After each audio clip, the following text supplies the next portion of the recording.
Greetings and welcome to Healthcare Leadership Live. My name is Mike Lyons, and I am, as always, am your host for the show. And Healthcare Leadership Live is all about bringing you guests and content to help you be a better leader. And today we have with us Chad Miller, who is a leadership expert. Chad, welcome. Thank you. Glad to join. Yeah, and leadership is so vital. I talk about it a lot, but I think a lot of leaders, they don't understand what that means always, and so I'm super excited to get into this topic. But maybe starting out, Chad, if you could just tell us a little bit about what you do, and why you do it as it relates to leadership. Yeah, sure. So for me, the biggest foundation of the why is definitely my faith. I'm a follower of Jesus and try to let that inform everything I do. And my bachelor's and first master's were in theology and ministry, so that's a big part of uh, who I am, what I do, and all that. The book we've discussed. I'm working on a book not related to our topics today so much, but related to that. But anyways, so that's a big part of the why about caring for people, wanting to help them grow, succeed, thrive personally, professionally, spiritually. Uh, Part of my background for a number of years, I also worked on the side doing group exercise instruction, so helping people grow physically, grow their health and wellness. So really, everything for me is about trying to help, like I say, people grow, thrive, succeed, improve the quality of their life. My business is called Life Abundant Leadership, and when some people hear that, they think the life part, they think I'm a life coach. And I've thought about rebranding just for that reason, because I focus more on the business side of things. But the reason I call it that is, work is the biggest part of our waking lives in terms of time, just about, and if work gets better, life gets better. When our work experience gets better, life gets better. When you hate going to work, when you don't enjoy the boss you work under, when you don't enjoy your work culture, that drags down all of life. And when those things get better, life gets better. And that's my motivation and my why for why I do what I do at the deepest level. But a little bit of my other background and what sort of led me into it is, in addition to the theology ministry background, I've been in the tech world. I started writing code since I was in the seventh grade, and that led into working in the IT corporate world for about 15 years. Most of that was in the San Francisco Bay Area, so a very competitive area for tech talent. And as I grew through levels of leadership, I was competing with Meta, Google, Apple for talent. And my company, they were a large company. They were Fortune 500 global company, but they weren't Fortune 5 like those are. And so we couldn't pay what those companies could to attract and retain talent. And so we had to compete with good leadership, good team, and good culture.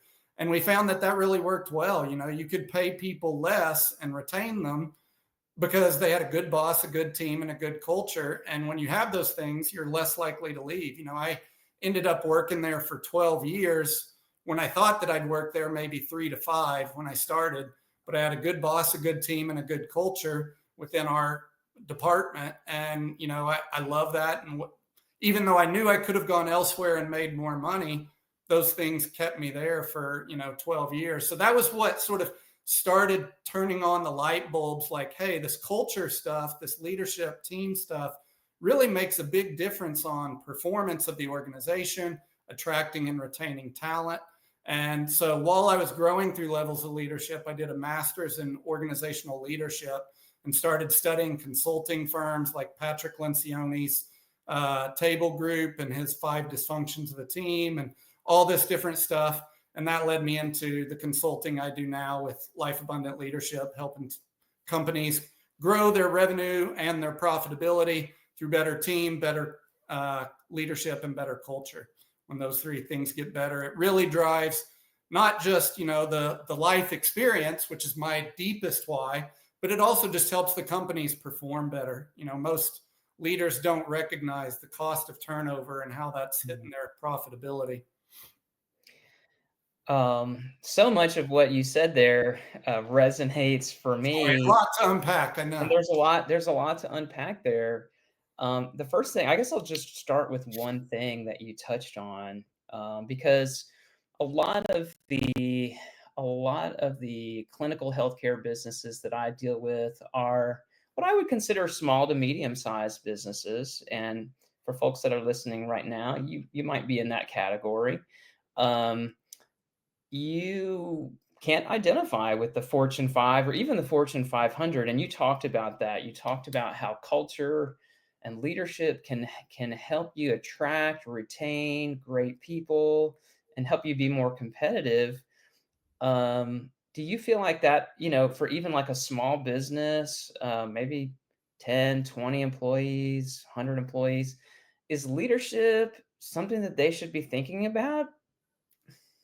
Yeah, definitely. So I would say I have realized in moving from that tech environment in the Bay Area where everybody, every leader, good leader, knew that in order to attract and retain talent, they had to be focusing on culture and investing in it heavily, to moving to Texas and working with small to mid-sized businesses. To your point, for a lot of them, I've realized that's not even on their radar.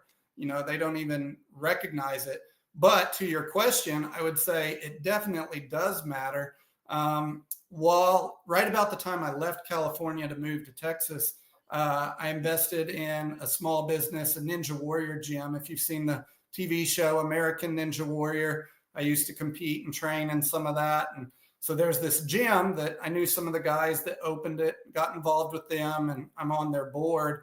And that was my, I would say, first real experience. And I'm just on the board. I'm not always in the day to day and stuff like that. But I will say it gave me greater insight and sympathy to what a lot of small business leaders are dealing with, significant budget constraints. That company started right before COVID, which sort of undermined it right from the beginning. Starting in late 2019 with ends up in hindsight not a great time to start a business with COVID. And COVID lasted a lot longer in the Bay Area, all the regulations there. But all that to say, it's definitely given me insights to see that things like leadership team and culture, even for organizations that are, like you say, 15 employees, makes a big difference, not just on, the things that feel nice for the employees or, whatever, but on the performance of the organization, on how time is wasted, on how productive people are, on how, again, how you retain the people that you employ, and the cost that when you have a rotating door of people leaving or something like that.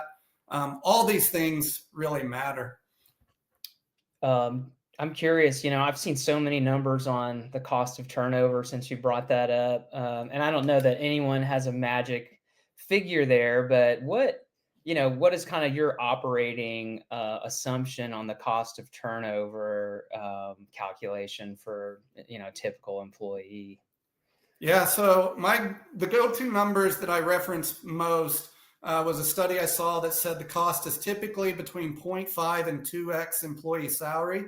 So if an employee makes 100,000 a year, just for a round number, and you lose them somewhere between 50 and 200,000.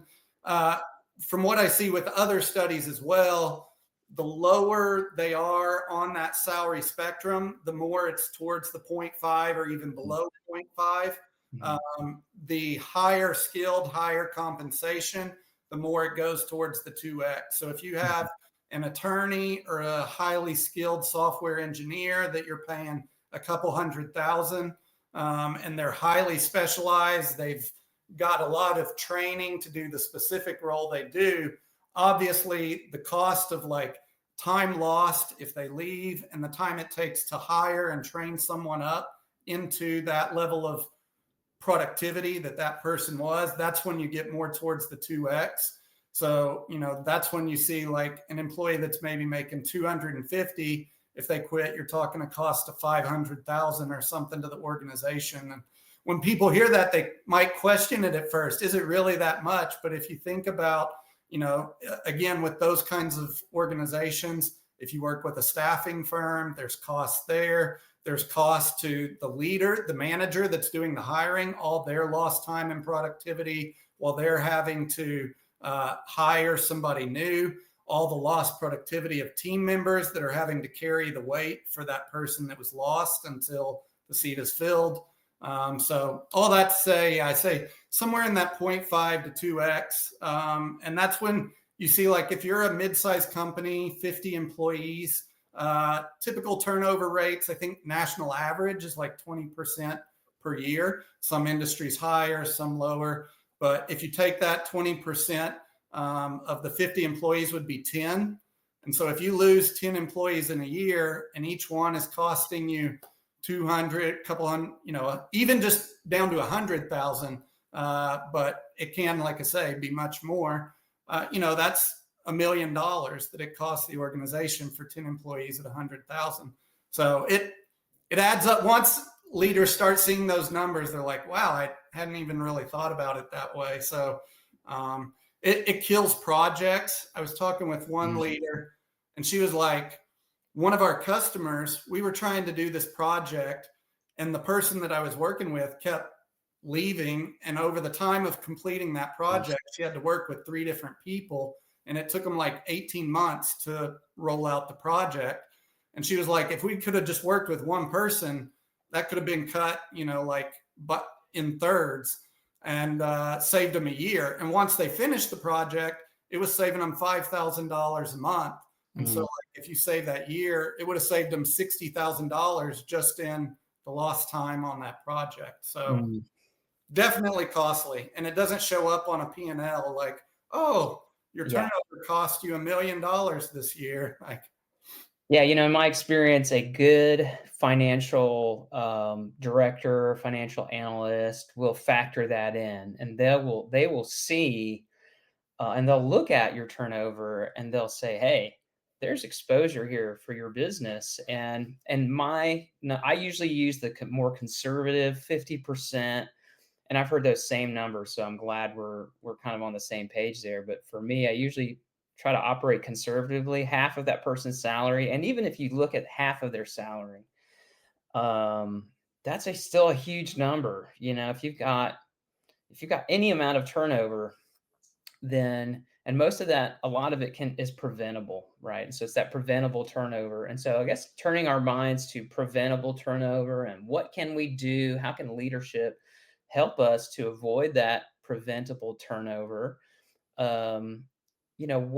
What's one thing that comes to mind for you from a leadership perspective that most businesses aren't thinking about, and if they did it, it would help to make a dent in that preventable turnover and that preventable turnover cost that you were just talking about?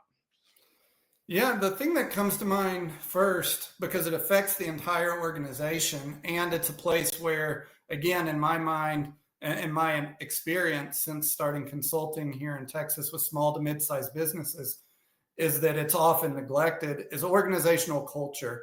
When a lot of small business owners hear that, they think touchy-feely, esoteric waste of money kind of thing, like, oh, put some value posters on the wall, stuff like that. And I'm like, That doesn't when work. that's what, throw a pizza party here and there. And it's like, when that's what culture is, yes, it's a waste of time and money, and it's not really going to change things.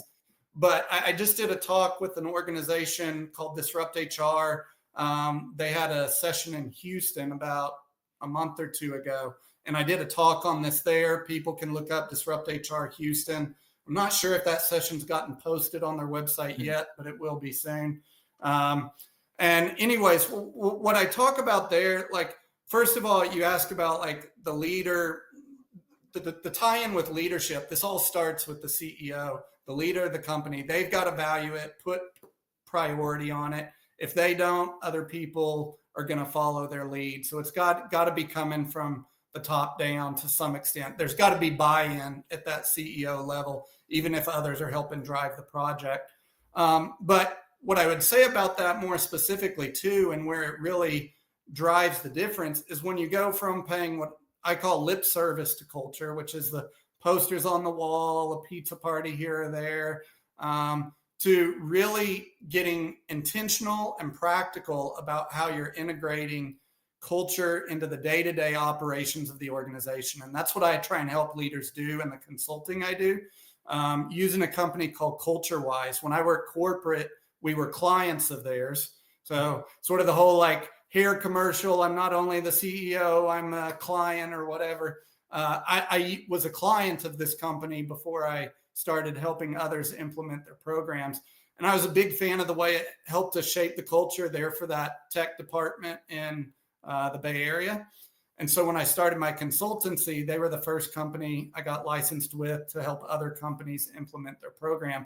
And it's really practical about how are you integrating not just values, but from the values to what are the day-to-day behaviors that you want to reinforce, and how are you tying those into day-to-day and week-to-week rituals where it really shapes the employee experience. And when you do that and you do it well, it truly does change the employee experience, drive the organizational experience for the employees. And that's where you get the great results. One of the companies that I reference in that, to your question about small to mid-sized businesses, one of the companies, they were 15 employees, implemented this program, really helped them differentiate themselves from other competitors in their market, and helped them attract and retain not only employees, but also customers, because their customers saw, hey, these people operate different, they go about work different, and we love it, and we want to work with them. Another company that was a little bigger, about 150 employees, they used this program and they 3x their revenue, 10x their profitability, and became the best place to work in their city 2 years in a row. So definitely can make big changes, not just touchy-feely things, but you've got to be intentional with it, not just the lip service or it backfires. In that talk, I talked about Enron, and two of their values were integrity and communication, and that didn't go so well for them. This show is sponsored by Seasoned Advice HR Services, where I help clinical healthcare businesses to make more money and save more money by hiring better, retaining better, and reducing your HR risk. If you would like an HR assessment or ongoing HR support, please reach out to me at seasoned-advice.com. You know, I'm so glad because you talked about a business that experienced revenue change, significant revenue change, significant profitability change. And that's the other side of culture and leadership because, yeah, some people get it that, yeah, we can reduce our turnover, but there's a huge, top of the equation factor there. That's, I think, even more enticing because if you can increase your revenue or your sales, your profitability, just 1 or 2%, depending on where you're at, that's going to outstrip and outweigh the cost of turnover benefit, which is still going to be there. But man, you're getting both of those benefits. Like the stats are clear. Better culture, better management will get you more of that discretionary effort. At least that's how I see things. Is that what you're seeing? Yeah, definitely. To your point, there's the bottom line part, the profitability, then the top line revenue. Main place I go with that is talking about employee engagement. And a couple examples on that. Granted, this is leaving the small business world, but it applies there as well. But Netflix, they've grown almost 10x over the last 10 years, their stock valuation. And they earn almost $3 million in revenue per employee. So that's one of the metrics that I like to use. Yeah, exactly. Right. For a small business, if they think, okay, what's our revenue? 1.5 million. We've got 15 employees. That's 100,000 in revenue per employee. That's one of the metrics that I like to look at. Like, how can we grow that? How can we grow revenue productivity by growing on a per desk average? What productivity looks like. So, if they're at 100,000 per employee, if you can increase that 20%, you're going from 1.5 million to 1.7. And so, yeah, you can do that by improving collaboration, improving innovation, improving the way work gets done, the time to delivery. Sort of like that one example I was talking where the turnover slowed the delivery of the project, but also like dysfunction and meetings, all these all these different things cut into productivity. And it really ends up hitting, as you pointed out, the revenue. Another example, again, this is also a large company, but it really shows the difference. If you look at Microsoft's stock price from, I think it's 1999 to 2014, a 15-year period, there was 4% growth over 15 years. Not very good. Then from 2014 to 2024, a shorter time period of 10 years versus 15, they grew by 1,000%.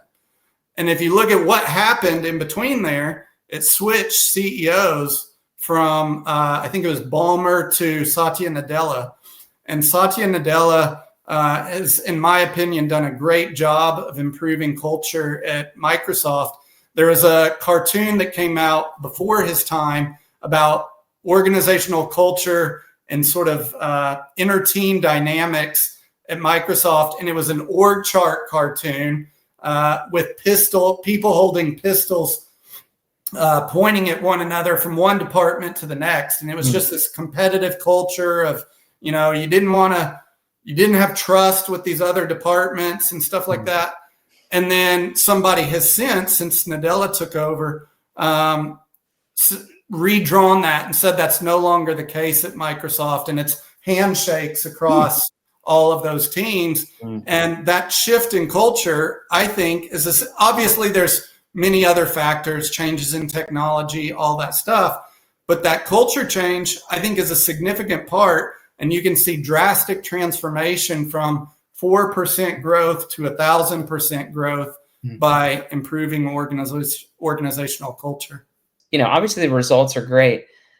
A lot of folks right now are thinking maybe with a fear-based mindset, or they have revenue constraints, right? And so they're looking for low-cost tips. They're looking for something that they can do that doesn't cost, a ton of money. What is something that, if I'm a business owner, maybe I've got $1 million in revenue, maybe I've got a couple million, but I want to take advantage of this, right? And they say some of the best things in life are free, right?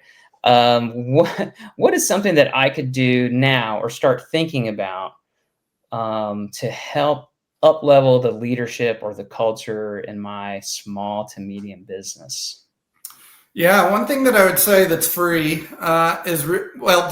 it can start free. That there are ways that you can get more efficient with it and stuff, with some systems and whatnot that cost money and whatnot. But is really just to start trying to improve listening within the organization and communication. So getting feedback. Like I said, everything about culture starts with the top down. So if you're the owner of $1 million business, how well are you demonstrating and exemplifying listening for your employees? And a great example I like to use with this, did you watch the show Ted Lasso? I'm familiar with it, but I've never seen it. Okay. I love it. My wife and I visited my sister, and at the time we didn't have Apple TV or whatever. And that was where I first saw 1 or 2 episodes. And I loved it so much. I got Apple TV just to watch that show. And I'm hearing that there's supposed to be a new season coming, so I'm hoping for that. But anyways, so concept being, guy starts coaching a soccer team in Europe, and he gets there, and they're sort of like a mediocre team that's struggling, not really doing well. And one of the first things he does is open up for feedback from the team, and he gives them sort of a suggestions box, where they can drop in suggestions. So that's the low-tech way of doing it. Employee surveys, there are various ways you can scale this up. But at the lowest level, just put out a suggestion box and let employees give some feedback. And so this one guy says the water pressure in the shower suck at this soccer team, and he's just this employee, this team member, he's a grumbler. He's just doing it to stick it to the man and say, I don't even really, care about what you're doing. Just complaining is all he's doing. But the coach, this new coach, he takes that and he sees that the water shower the pressure gets fixed, and it shows the guy going to take a shower and it's blasting him and his eyes change. And over time, this employee goes from grumbler, complainer to leader of the team. And it starts with Ted Lasso listening, taking feedback, and taking action. And that taking action part is a big piece too. If you're going to put out the suggestion box, you got to let your employees see that you're going to follow up on the suggestions that you get. You got to be willing to take some feedback, even if it may be hard, even if part of their complaint may be, such and such isn't great in my communication with you, Mr. or Mrs. Leader or whatever. Taking that feedback, doing something with it, showing your employees that you care about them, you care about their experience. That's sort of at the base, and we'll start to build trust and a lot of other things that can then layer up. But I would say start with the suggestion box if they don't have one. Yeah. Listening is so important. And, you talked a little bit about trust, and what I've seen is trust starts with listening. You've got to spend time with people. You've got to show them that what they have to say matters, and it takes time. Kind of your anecdote from that TV show illustrates a reality, which is you can't just put up a suggestion box today and have trust tomorrow. You have to act on it, continue, maybe communicate about the fact that you acted on it, and then do like internal PR. Hey, we've got this box and here's something successful, or here's something that came through. We decided not to do that. Here's why, right? So have that transparency to create more trust. So I think what you said is totally spot on right there. Yeah, you mentioned transparency, and I'd add to that vulnerability. So I mentioned earlier Patrick Lencioni. I'm a big fan of a lot of his work. He's got a best-selling book called The 5 Dysfunctions of a Team. It's at this point, I don't even know, I think 20 plus years old, but still very relevant. If people aren't familiar with it, I'd say if you're a leader, go check it out, 5 Dysfunctions of a Team. And the first one is about trust. And key to trust, he says, is, as you say, transparency and vulnerability. And so when leaders can lead with that, we talked some about, I mentioned the Ninja Warrior stuff. I did another talk for Disrupt HR Austin last year about building trust, psychological safety, and resilience in the workplace from the perspective of a rock climbing Ninja Warrior. I've been rock climbing for 25 years. I climbed this tower right back here in Utah, spent the night on walls in Yosemite and things like that. And in those situations, you want to have trust. You want to have good communication with the people you're working with. And the same is true in business. And that starts with some transparency, some vulnerability, and building psychological safety. Yeah, I can definitely see how the climbing aspect would require that trust for sure. And it could be a great way to kind of cultivate teamwork as a kind of a metaphor there. I'm curious about, sometimes in an organization, there's a leader that is struggling to kind of resonate with their team. And how do you approach that? Because a lot of times people may say, you know what, this person isn't working out. You know what, we need to get this manager out of here. They're not an effective leader. Can people change their stripes? And what does it take to kind of help them become a successful leader? You talked about in the TV show, kind of the team member whose attitude changed. And I have seen leaders change and improve, but if there's someone listening who has a leader in their organization and they're questioning whether that person is really the right leader, what do you think? Is there hope? And what approach do you think, would be useful to start out with? Yeah, sure. So I do think there's hope. It all depends on the person and their willingness and their alignment with the organization's direction and values. So for the approach, one of the things with the culture program that I mentioned is when you have organizational values, which a lot of companies have. Unfortunately, most of them are paying lip service. They don't really have systems and rituals in place to drive behaviors for those like this program helps implement.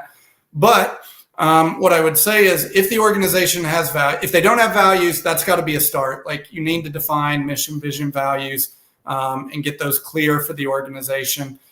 Once you have those, and assuming you already have them, you can, I would say, a frank and direct conversation with the employee. These are our organizational values.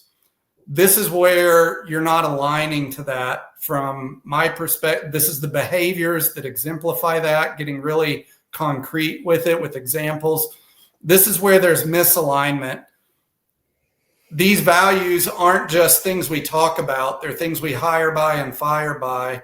If you're going to be successful in this organization, we need to see alignment here. Are these values important to you? Do you see yourself like, is this something you're willing to commit to change towards, and to move in this direction, and to adapt the behaviors to get that alignment?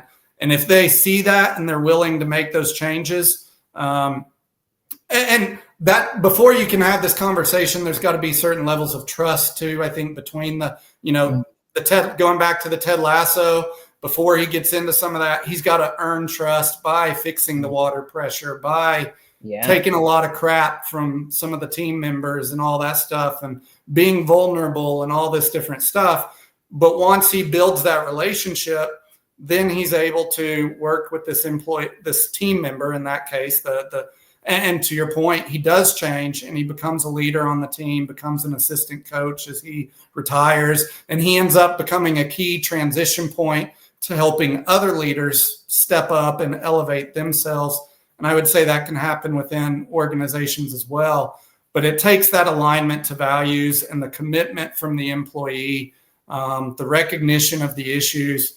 But the leader above them has to have clarity around what those values are and the behaviors that drive them, so that they can say, this is what our expectations are and the alignment that we're looking for, and then just working with them towards that. And I would say if the employee is on board with that, then great. That's your starting point. You move forward. And if not, then it makes it clear. And like I say, companies have got to be willing to hire and fire by the values, not just pay lip service.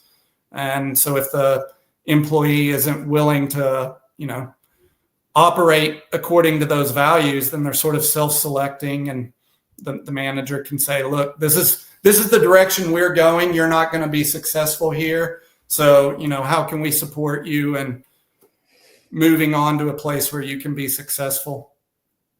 Awesome.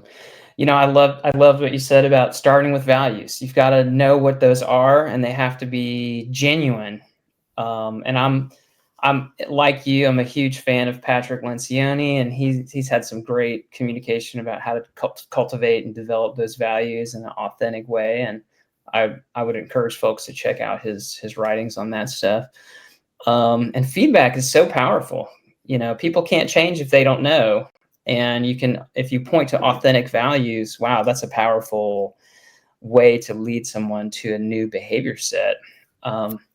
I would also say, sorry to I mentioned the vulnerability of Ted Lasso. And when in having this conversation, it's important that the leader be clear, like it's a two-way conversation.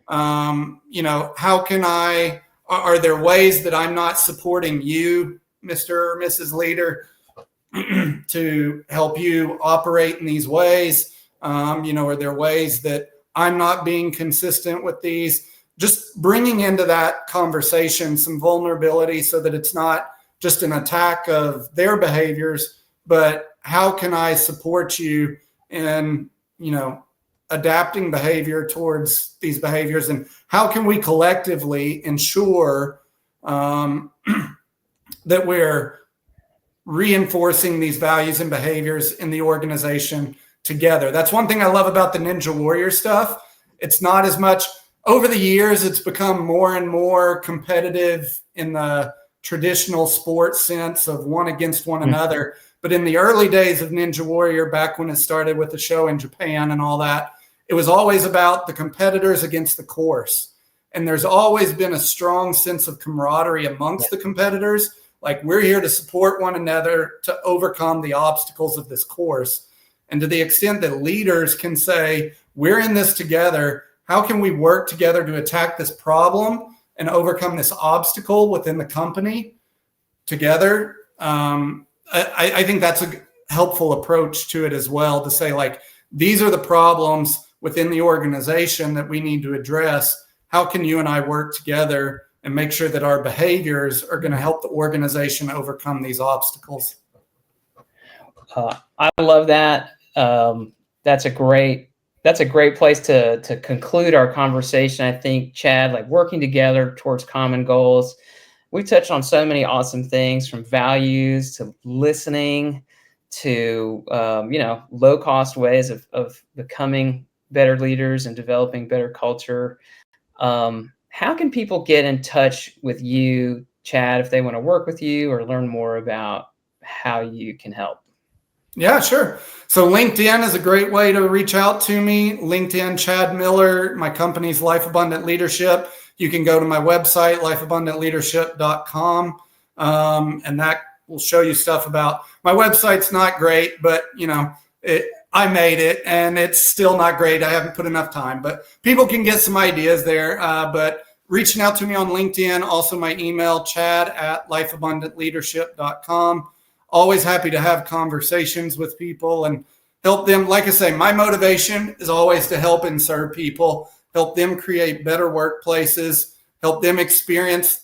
And it goes both ways. It's not just about, like, as the leader improves the work experience for the employees, it's going to reflect back and their work experience gets better as well, like for them as a leader. And that's my motivation. Want to help them have better work experiences, but also more productive. Like, let's drive the revenue and profitability. It's not just the experience. Let's get some great business results. So yeah, I'd love to chat with folks.